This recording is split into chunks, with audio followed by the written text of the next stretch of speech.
Welcome to the AYFL Student Athletes Excel podcast show. I am your host, Coach Cortez. The Atlanta Youth Football League is committed to being a level above the rest by emphasizing being more than just about football. The AYFL exists to enhance the quality of life of our student athletes, their families, and their communities. We utilize football as the hook to capture the attention of our youth as well as their families. In doing so, we aim to achieve the following objectives: guiding them along a successful life path, developing them as leaders, encouraging and supporting them with regards to excelling educationally, and connecting them with career/business opportunities.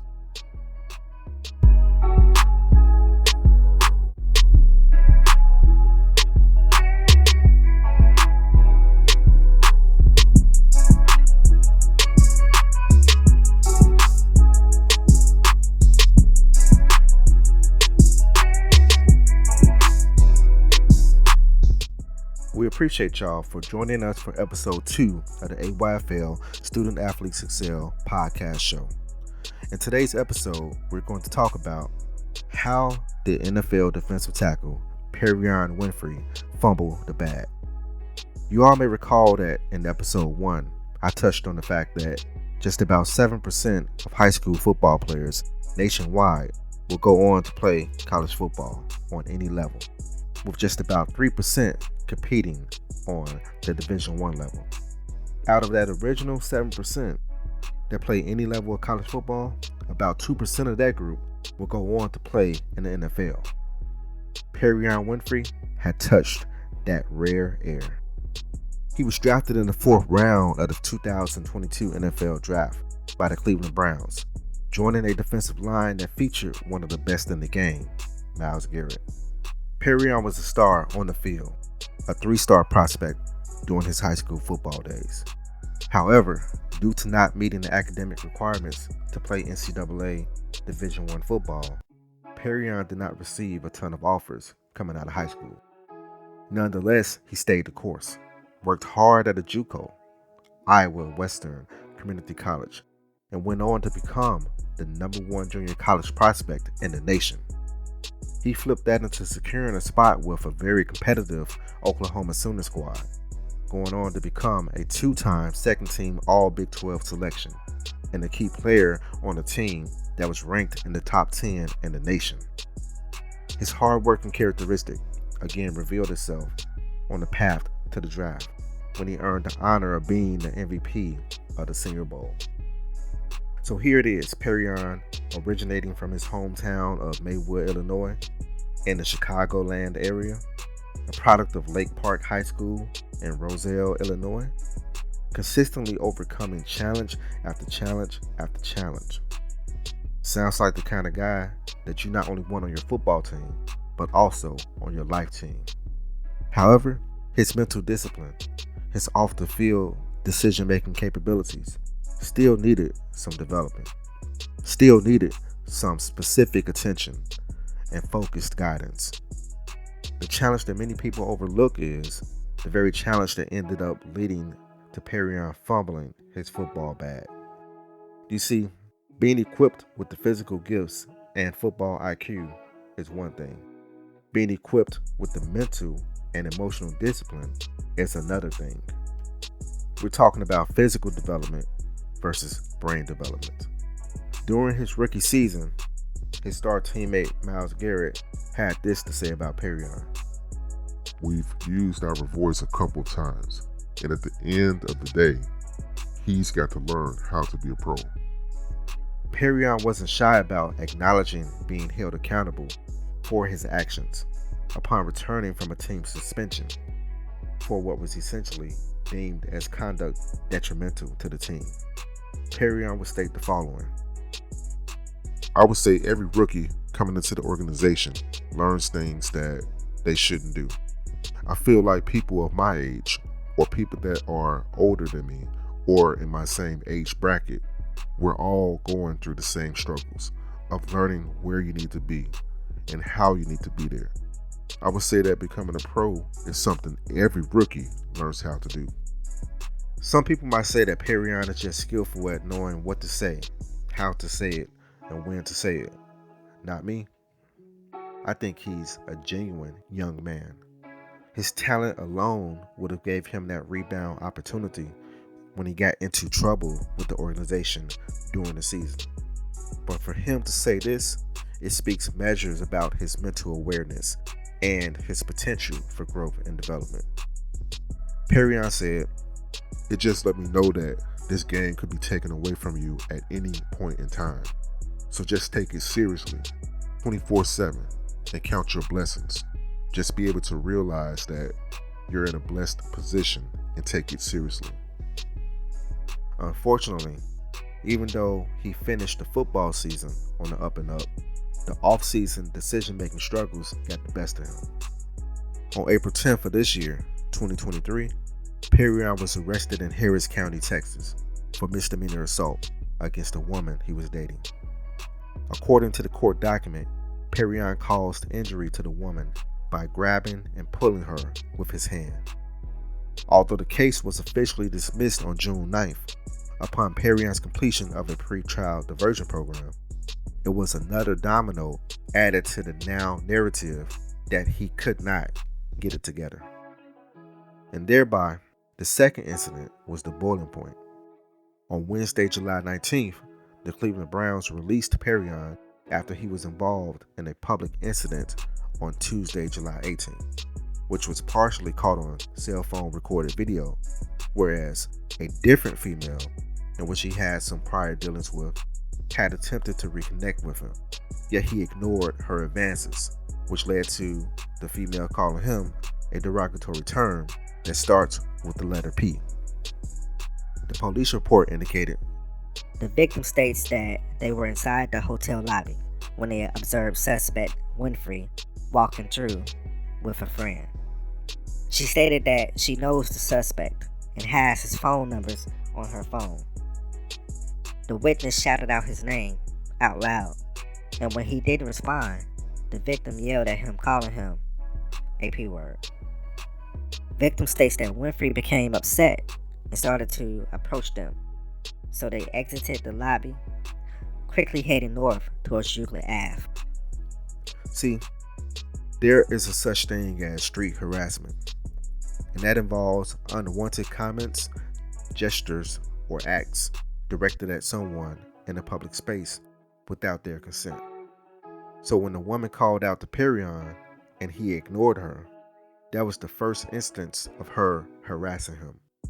She then proceeded to call him that derogatory term, which was the second instance of her harassing him.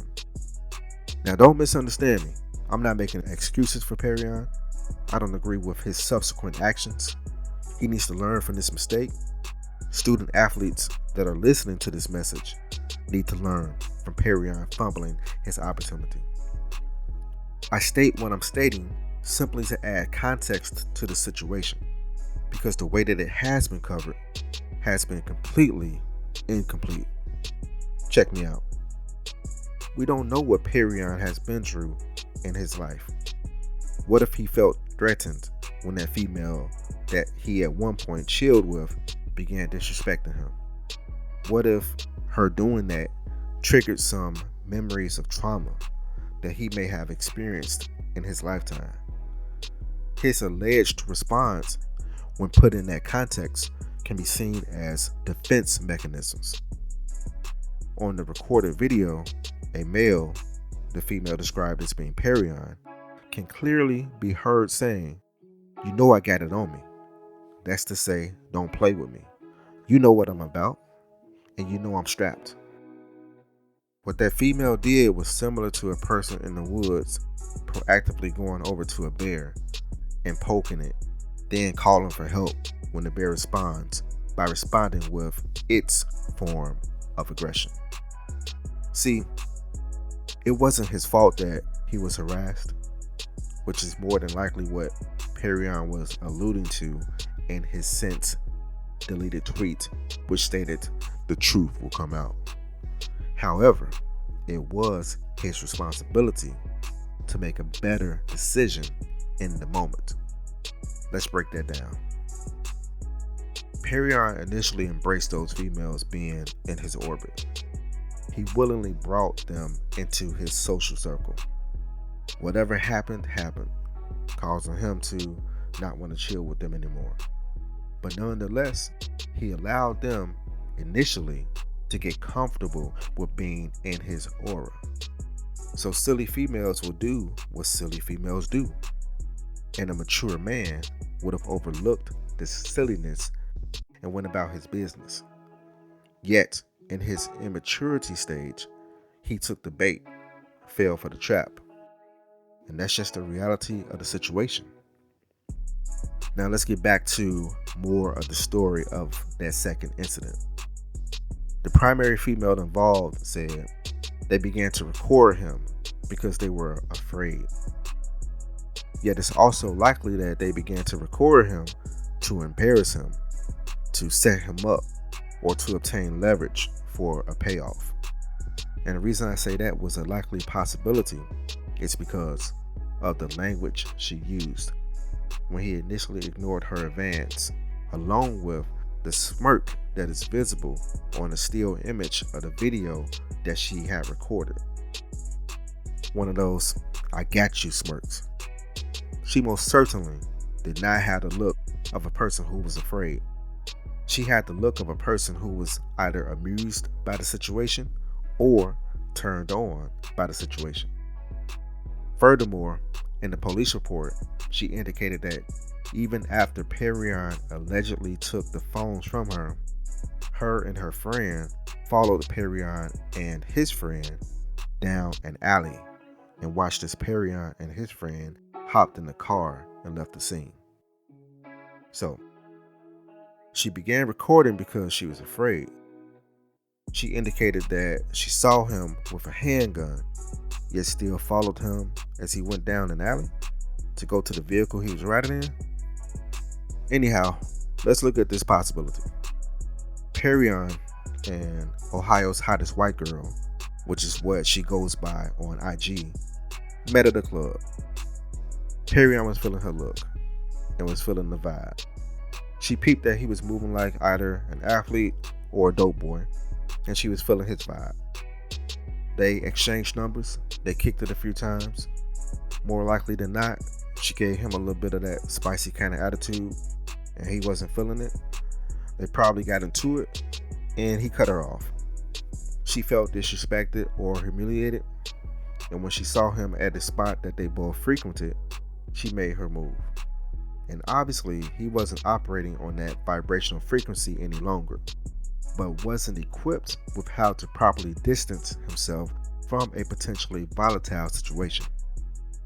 And he reacted in the manner in which he thought she would respect, considering the way that he had come to know of her to carry herself. Little did he know, she was pulling his puppet strings. And I say again, he fell for the trap. She is smirking in the video while recording who she say was him, yet indicated after the fact that she was afraid, and then after he allegedly put his hands on her and took her phone, she took a pic of a bruise that was on her neck, which could have come from the alleged incident or could have happened beforehand. We don't know. What we do know is that although Perrion, from what I could find online, did not have any prior arrest before the April domestic violence misdemeanor and the July incident with Ohio's hottest white girl, Perrion had developed what was perceived by the Cleveland Browns as a pattern of behavior involving his conduct with females. Hence, their decision to release him from his NFL contract. This whole story is yet another cautionary tale for youth student athletes, especially our young black men who excel in sports. Because as evidence with Perrion, someone that is familiar with you and has grown to become comfortable with you may become your worst enemy, even if you decide to cut ties with them. So all in all, be careful who you make connections with. Be mindful of who you allow yourself to be attracted to. Think before you move. Perrion's career is in limbo because of two decisions which only took a few moments. yet are having a lifetime's worth of effects. And to no surprise, out of many videos covering the situation, not one video is talking like I'm talking.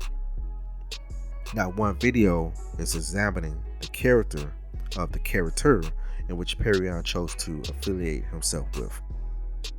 On the other hand, Perrion has a track record of being a likable guy, of being a team first guy, of being someone who worked hard to achieve the level of success that he obtained.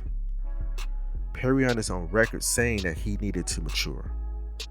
We have 2 incidents involving 2 females, and the bottom line is Perrion messed up. Perrion was wrong. He should have removed himself from both situations. Putting your hands on a female is a big no-no. Black men, we have to set the example for our young black men, for our young black youth. Setting the example by making better decisions involving the selection of the females we choose to associate with. Making better decisions regarding when a situation with a female gets a little tense, walk away from that situation. If that female threatens that she's going to fly away, let her fly away. They say that birds fly south for the winter. What do they do when winter is over with? But let's get back to this. We don't have video on the first incident, yet the reports lean towards describing a situation where Perrion and his thin lady friend, who he was dating, had a disagreement. She attempted to walk away from the situation. Rather than allowing her to fly away, like he should have been taught to do, he attempted to restrain her from leaving. It is said that she was attempting to walk away from him. He grabbed her hand, thus causing what was described as bodily injury per court records. This brother is 6'4", 290 pounds, and regardless of intent, that is considered physically intimidating and domestically violent. No matter how much you like her or love her, leave that situation and leave that woman. If she want to go, let her leave. Otherwise, you find yourself in a bad situation because you made a bad move. Think before you move. If you're a student athlete listening to this, pay attention, take notes, learn some lessons from Perrion's mistakes. If you're a person of influence within the circle of influence of a student athlete, utilize this cautionary tale to help lead them towards making better decisions. Perrion is unemployed, potentially losing access to his NFL dream forever, facing possible aggravated armed robbery charges in the state of Ohio, and more likely than not, will be dealing with depressive episodes. Soon to be 23 years old and feeling like his whole world is crumbling right before his eyes. Neuroscientists say the human brain is not fully developed until the late 20s. So again, I say, when we make this thing that we're doing all about football and neglect to take the time that we have with these young men and instill within them principles of respect, leadership, discipline, honor, and love, we're truly doing them a huge disservice. Because even those that are so fortunate enough to go on and touch that rare air, they can quickly lose the opportunity in the time that it takes to run one football play. All that hard work, all that sacrifice, all the blood, sweat, and tears, all for what? To have to deal with the public humiliation? To have to deal with wishing and hoping for another opportunity? Come on, man. Y'all gotta feel what I'm saying. You're with this young man doing practice. Some of y'all picking them up, dropping them off, taking them out to eat. Don't just make your conversations with them just about that ball. And yeah, we know it may not completely register with them right here and right now at this stage in their life, but time after time after time, whenever I run into a former youth athlete that I've coached, they tell me, Coach, I see what you were saying. It makes sense now. I ain't want to hear it when you was telling me, but it helped me get through this situation or that situation, because I had you in my head talking me through it, and I appreciate that, Coach. So that's all I got for y'all on today's episode. And I'm going to close out by re-emphasizing what the AYFL is all about. Student athletes succeed. Student athletes lead. Student athletes excel. Student athletes work. Student athletes serve. It's more than football. It's bigger than football. Utilize football and other sports as a tool for constructing and revitalizing our communities. Utilize the power of sports to influence and transform our people. And we need y'all help. We need business owners to join with us with the Student Athletes Work Program so that we can connect you all with our youth so they can see that there is more to life than what they may be limited to seeing on a daily basis. Because a lot of these kids are hurting. A lot of these kids are suffering. A lot of these kids are in pain. And it's up to us to do something about that. Join our giving circle. Help us be better positioned to help our youth. We out here getting our hands dirty with our youth. And we need y'all help.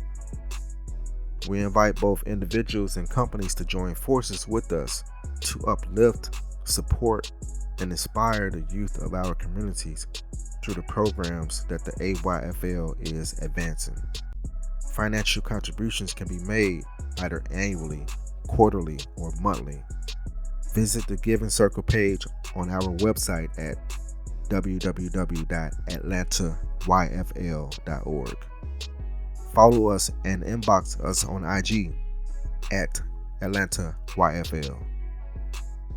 If you're a business or institution that is interested in supporting and or collaborating with us, either email us at info@atlantayfl.org or text/call 770-758-4797. Again, that's 770-758-4797. And for all things AYFL related, the online home of the league is www.atlantayfl.org. Again, I say big time appreciation goes out to all of our member associations and affiliated leagues, as well as all the directors, coaches, team managers, and parents. We know that y'all sacrifice a lot to pour into these young men and young women. Your contributions will not be overlooked. Thank y'all for all that you do. And on that note, that concludes episode 2 of the AYFL Student Athletes Excel podcast show. And again, I'm your host, Coach Cortez. And to all my student athletes out there, remember to be focused, be disciplined, don't quit, keep your head up, stay committed, compete, have faith, and finish.